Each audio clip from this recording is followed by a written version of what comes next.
repas chez Lévy, qui occupe un mur entier de la galerie de l'Accademia à Venise, a été peint par Véronèse entre 1571 et 1573. Tableau de grande ampleur, il mesure 13,10 mètres sur 5,55 mètres, très équilibré, il obéit dans sa structure à des normes de composition classiques.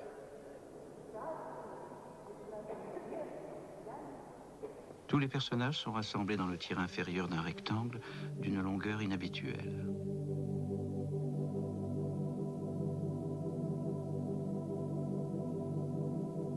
Les arches d'une loggia ouverte vers l'extérieur découpent la scène en 3 parties. Chapiteaux, colonnes, bâtiments sont inspirés par Andrea Palladio, l'architecte qui, à cette époque, remodèle Venise en s'inspirant de l'Antiquité. Des escaliers à balustrade renforcent la symétrie et accentuent l'effet de la perspective.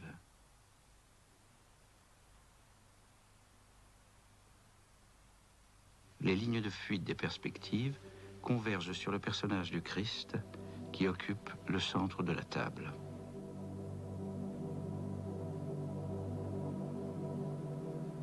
Le Christ est entouré de Saint Jean, de Saint Pierre et des autres apôtres.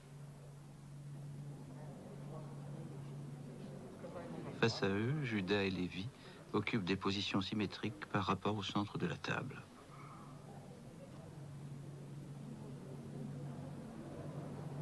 Sous l'arcade de gauche, plusieurs apôtres sont entourés d'une foule de serviteurs qui versent du vin, font passer des assiettes ou apportent des plats vers la table.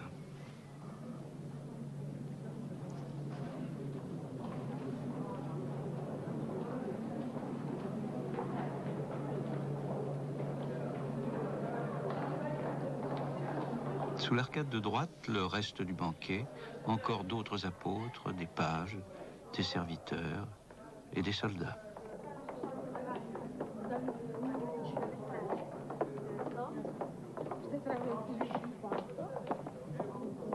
Entre ces scènes principales, devant les colonnes, 2 personnages importants.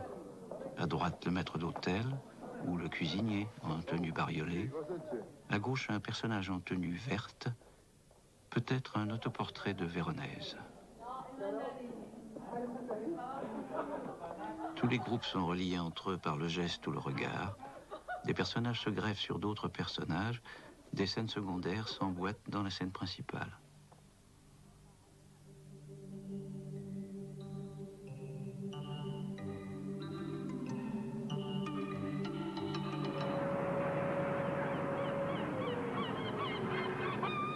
Malgré l'abondance des personnages, toute la composition montre qu'il s'agit de la scène, le dernier repas que le Christ prend avec ses disciples, l'un des épisodes du Nouveau Testament les plus représentés par les peintres. Véronèse s'était déjà rendu célèbre en peignant d'autres repas comme les noces de Cana, le repas chez Simon ou la scène de Saint-Grégoire. Ces toiles étaient en général commandées par des ordres religieux pour décorer le réfectoire des couvents. Les moines avaient donc sous les yeux, pendant qu'ils mangeaient, un rappel du sacrement de l'Eucharistie. Les formats particuliers étaient déterminés par l'architecture des lieux auxquels ces toiles étaient destinées. Pour le monastère bénédictin de Saint-Georges-Majeur, Véronèse avait peint en 1563 les noces de Cana. Le tableau, aujourd'hui au musée du Louvre, fut longtemps la fierté du monastère. De la même façon, Véronèse peint ce tableau pour remplacer une scène du Titien détruite en 1571 dans l'incendie du réfectoire du couvent dominicain de Saint-Jean et Saint-Paul, couvent aujourd'hui intégré au bâtiment de l'hôpital de Venise.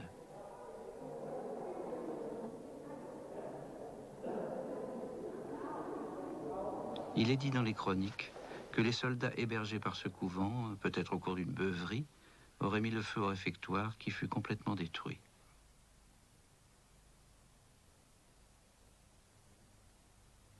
Un moine, le frère Andrea de Buoni, ici représenté, réunit diverses offrandes et commande à Véronèse un nouveau tableau. La somme est modeste, à peine le prix d'un portrait, mais le peintre accepte. Les scènes obéissaient jusqu'alors à un modèle très dépouillé qu'avait codifié Léonard de Vinci à Milan. Le moment choisi est celui où le Christ déclare « l'un de vous me trahira. Plusieurs apôtres expriment leur stupeur. Judas, lui, a un geste de recul.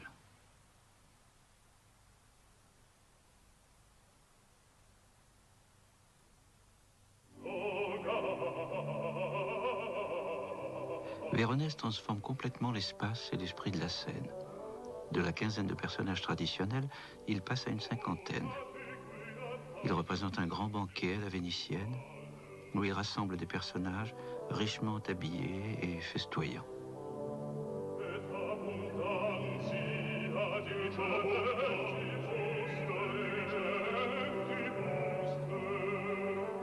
Il achève son tableau et le livre au couvent des Dominicains le 20 avril 1573. 3 mois plus tard, il est convoqué par le tribunal de l'Inquisition. Appelé au Saint-Office par devant le tribunal sacré, maître Paul Cagliari Véronèse, demeurant à la paroisse de Saint-Samuel, et interrogé sur ses noms et prénoms, a répondu comme ci-dessus. Interrogé sur sa profession, a répondu. Je peins et je fais des figures. Avez-vous connaissance des raisons pour lesquelles vous avez été appelé? Seigneur, non. Vous imaginez-vous quelles sont ces raisons? Le prieur du couvent des Saint-Jean et Paul m'a déclaré qu'il était venu ici et que vos seigneuries illustrissimes lui avaient commandé de devoir faire exécuter dans le tableau une madeleine au lieu d'un chien. Et je lui répondis que fort volontiers je ferais tout ce qu'il faudrait faire pour mon honneur et pour l'honneur du tableau, mais que je ne comprenais pas ce que cette figure de la madeleine put bien faire ici. Dans cette scène que vous avez faite pour Saint Jean et Saint Paul, que signifie la figure de celui à qui le sang sort par le nez? C'est un serviteur qu'un accident quelconque fait saigner du nez.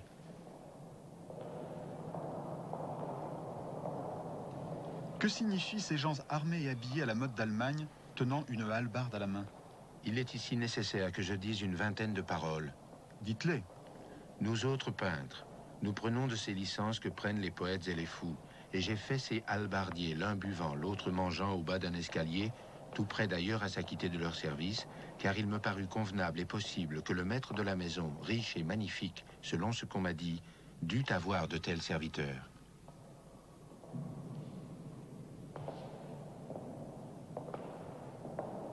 Et celui habillé en bouffon, avec un perroquet au poing, à quel effet l'avez-vous représenté dans ce tableau? Comme un ornement selon l'usage. À la table de notre Seigneur, quels sont ceux qui s'y trouvent? Les 12 apôtres. Que fait Saint Pierre qui est le premier? Il découpe l'agneau pour le faire passer à l'autre partie de la table. Que fait celui qui est après? Il tient le plat pour recevoir ce que Saint Pierre lui donnera. Dites ce que fait celui qui est après. Il se cure les dents avec une petite fourchette. Quelles sont vraiment les personnes que vous admettez avoir été à cette scène? Je crois qu'il n'y eut que le Christ et ses apôtres. Mais lorsque dans un tableau il me reste de l'espace, je l'orne de figures telles qu'elles me viennent et selon mon invention.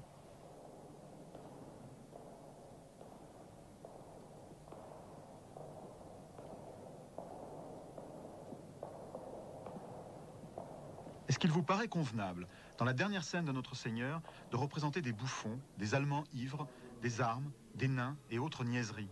Mais non. Pourquoi les avez-vous donc peints? Je l'ai fait en supposant que ces gens sont en dehors du lieu où se passait la scène. Ne savez-vous pas qu'en Allemagne et autres lieux infestés d'hérésie, ils ont coutume, avec leurs peintures pleines de niaiseries, d'avilir et de tourner en ridicule les choses de la Sainte Église catholique pour enseigner la fausse doctrine aux gens ignorants ou dépourvus de bon sens? Je conviens que c'est mal, mais je reviens à dire ce que j'ai dit, que c'est un devoir pour moi de suivre les exemples que m'ont donnés mes aînés. Je n'avais point pris tant de choses en considération. J'avais été loin d'imaginer un si grand désordre, d'autant plus que j'ai mis ces bouffons en dehors du lieu où se trouve notre Seigneur. Ces choses étant dites, les juges ont prononcé que le susdit Paul serait tenu de corriger et d'amender son tableau dans l'espace de 3 mois, à dater du jour de la réprimande. Et cela, selon l'arbitre et la décision du tribunal sacré, et le tout aux dépens du dit Paul. Mais Véronèse ne corrigea rien. Il ajouta négligemment une double inscription. Il trouva un épisode mineur de l'évangile de Saint Luc qui raconte « On fit un grand repas chez Lévi ».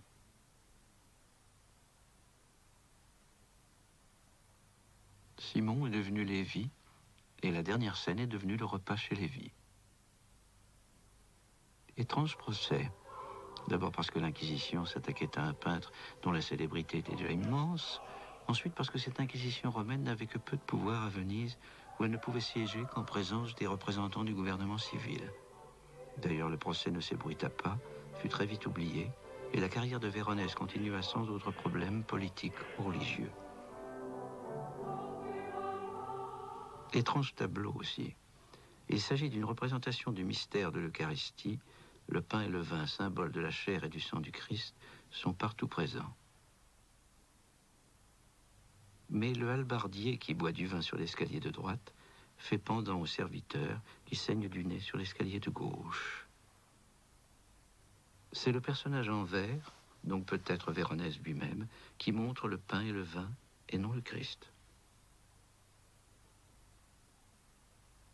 Ces assiettes qui viennent se placer au-dessus des têtes évoquent irrésistiblement des auréoles. Et jusqu'au perroquet, présent dans une scène religieuse, où Véronèse peindrait d'ordinaire plutôt la colombe du Saint-Esprit.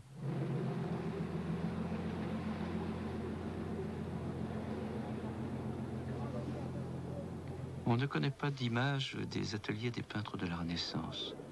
Ils devaient être encombrés du matériel pour la peinture et aussi d'objets les plus divers utilisés comme modèles.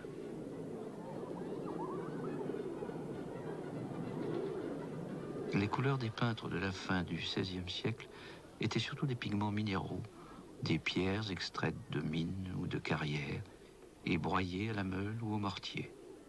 Ainsi, la palette de Véronèse peut être ramenée à une douzaine de minéraux de base simple. Le pigment le plus abondant est le blanc de céruse, un carbonate de plomb, presque toujours utilisé en mélange avec tous les autres pigments. Pigment rouge courant, l'hématite, un oxyde de fer, qui intervient dans la composition des rouges les plus assurés. Autre rouge, le cinabre, un sulfure de mercure de teinte vermillon, utilisé en mélange pour les incarnats ou pour les vêtements. Les teintes rouges orangées sont obtenues avec le minium, un oxyde de fer, ou avec le réalgar, un sulfure d'arsenic.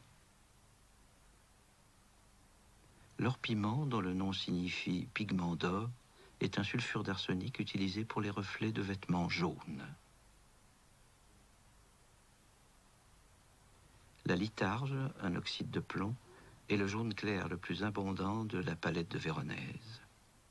L'azurite, un carbonate de cuivre, donne un bleu dense, utilisé seul ou mélangé au blanc de céruse.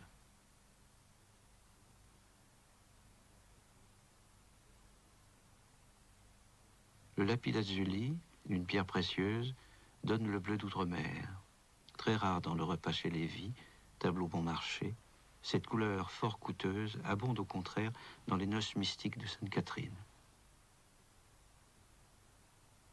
La malachite, un carbonate de cuivre, est utilisé par Véronèse dans des poudres de grains plus ou moins fins pour obtenir diverses nuances de vert.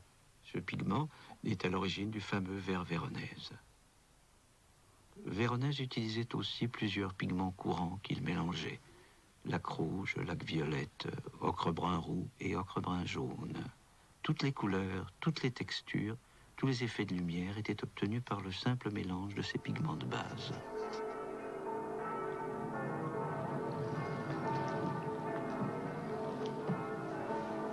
Étant donné sa taille inhabituelle, le repas chez Lévy a nécessité l'assemblage d'un grand nombre de morceaux de toile de lin.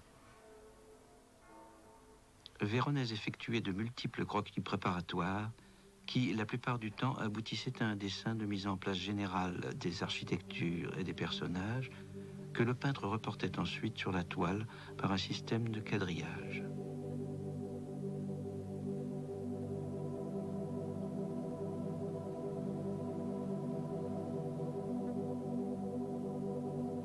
Du repas chez Lévy, on ne connaît aujourd'hui que des esquisses.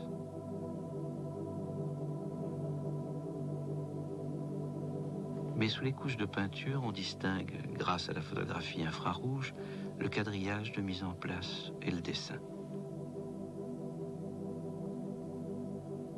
La toile de lin était d'abord enduite de gesso, un mélange de colle animale et de plâtre fin, jusqu'à l'obtention d'une surface unie.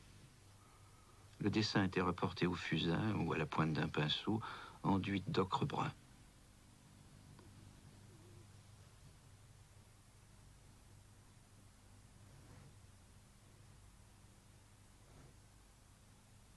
Les couleurs étaient préparées à l'huile de lin.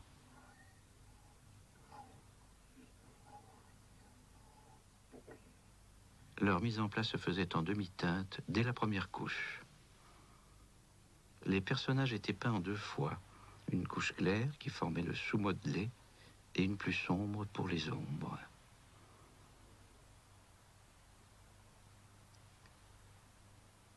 Les diverses formes de clair-obscur étaient obtenues en faisant varier les proportions entre pigments clairs et pigments sombres. Mais Véronèse n'utilisait pas le noir.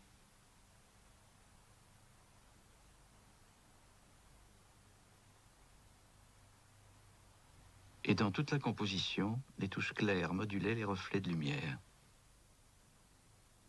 L'analyse au rayon X montre que ce personnage, inspiré par le buste de l'empereur romain Vitellius, est entièrement mis en place dès les premiers coups de pinceau.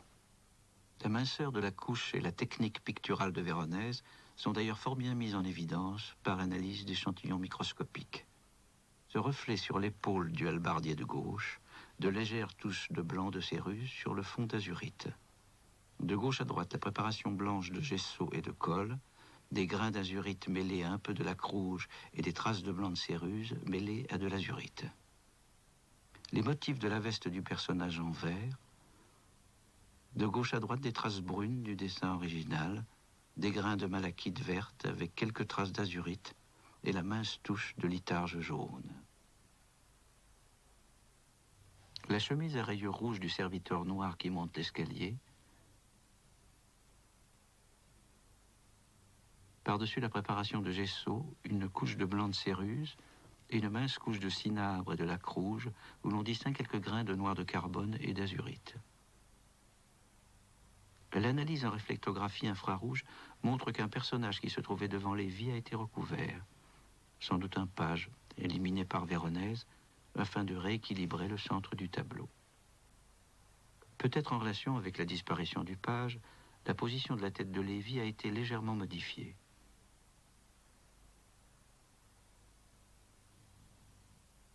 On en voit encore les traces sous le fond bleu pâle. Les repentirs sont donc très peu nombreux.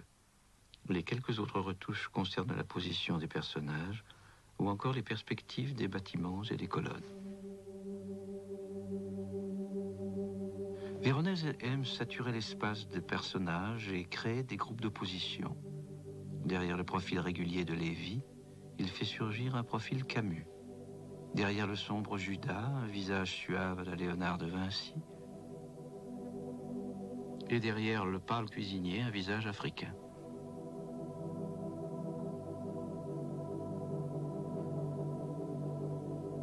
Le noir appelle le blanc comme le chat appelle le chien.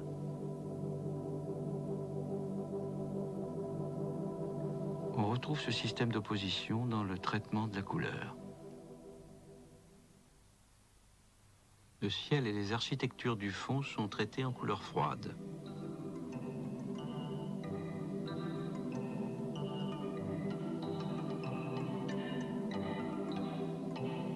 À l'inverse, les architectures de l'avant-scène sont traitées en couleur chaude. Ce procédé accentue l'illusion de profondeur déjà donnée par la perspective.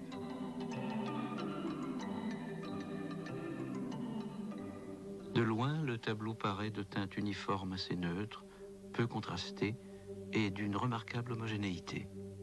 Mais dès que l'on s'approche, les détails et les couleurs vives apparaissent et on a alors une impression de grande diversité.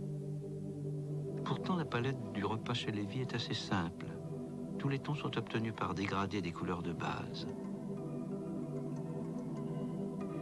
Et les composantes colorées s'équilibrent partout dans le tableau.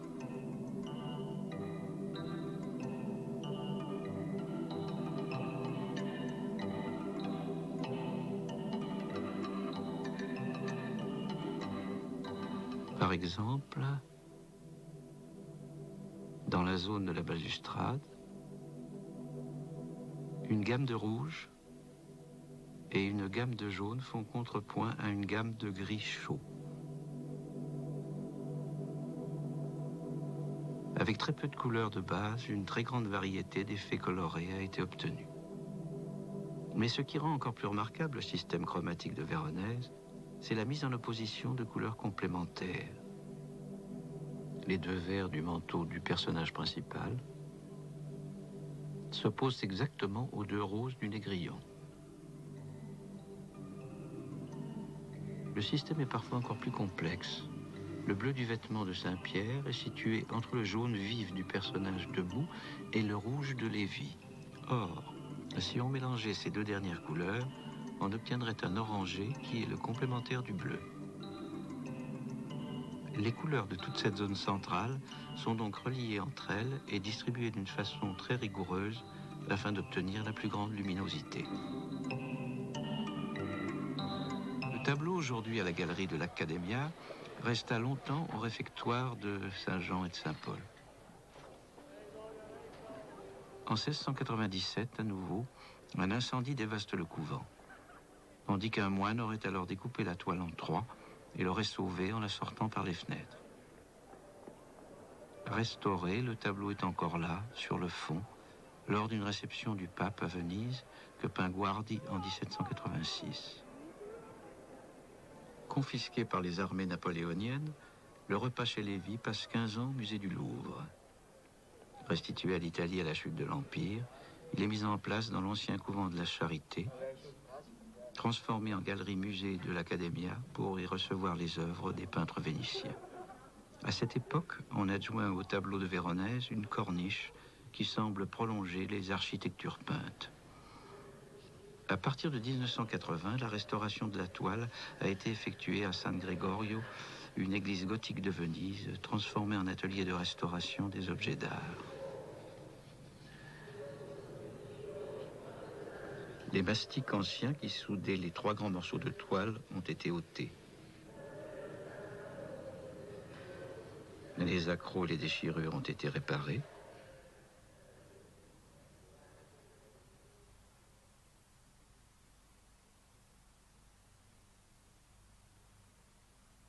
Au XIXe siècle, les restaurateurs avaient cru bon de repeindre des zones entières du tableau, transformant complètement les couleurs et leurs rapports.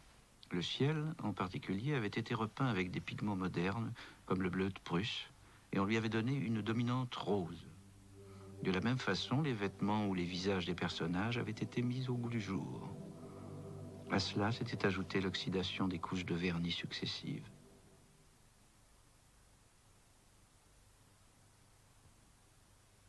Les nettoyages menés durant la campagne de restauration ont permis de restituer un ciel plus proche de l'original.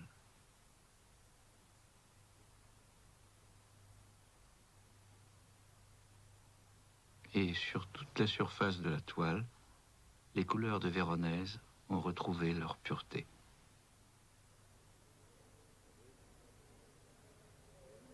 Après ces opérations, les trois panneaux ont été assemblés et collés sur une toile de soutien. Mais en ménageant des intervalles entre les parties correspondant aux pertes qu'avait subies la toile au XVIIe siècle, après son découpage et son réajustement approximatif, 8 cm à gauche et 5 à droite. Ces parties manquantes ont pu ensuite être repeintes en se basant sur les copies ou les gravures du tableau exécutées avant l'incendie. Par exemple, sur cette photographie en éclairage rasant, on voit que les deux bords de la toile avaient été grossièrement réajustés et que le bras du cuisinier avait été réduit. Le nouvel écartement des panneaux restitue l'exacte proportion. De même, la suture de gauche passait à travers le bouffon. Les précédents restaurateurs avaient réinventé une tête d'oiseau en se servant du col du personnage. La dernière restauration redonnait à la scène son aspect original.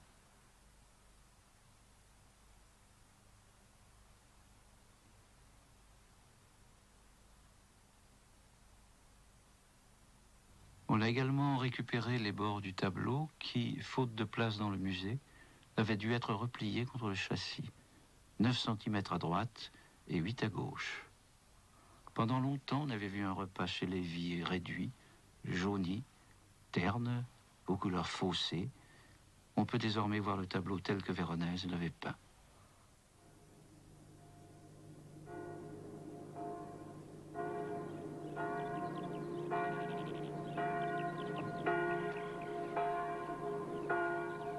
Pour le grand public, Véronèse est surtout devenu un nom commun, celui d'une couleur, d'ailleurs assez mal définie.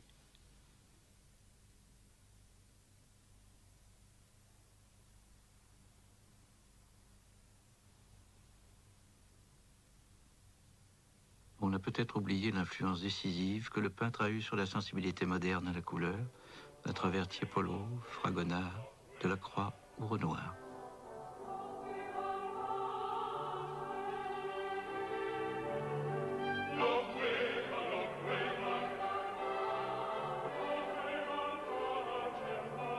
La vie de l'homme est assez mal connue, mais l'œuvre est là, immense. Les fresques de la Villa Barbaro à Mazères, près de Trévise, où Véronèse joue avec le trompe-l'œil et invente 3 siècles avant la peinture impressionniste.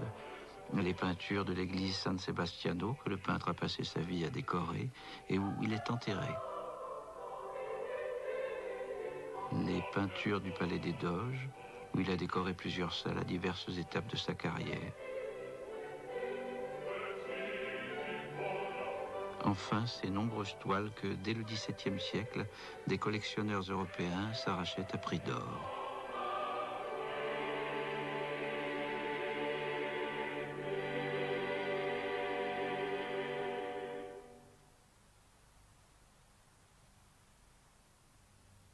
Au cœur de cette production abondante, le repas chez Lévy demeure énigmatique. Que regarde Judas? Que regarde Lévy? À quoi songe Saint-Pierre? Que peut donc bien dire ce personnage en vert qui serait Véronèse? Qu'un reflet, après tout, n'est qu'une trace de blanc sur un fond de couleur?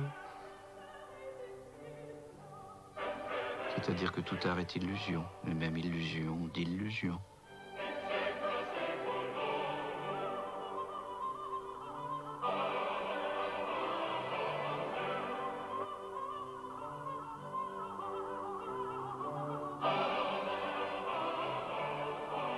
Encore que le véritable maître de maison n'est pas toujours celui que l'on croit.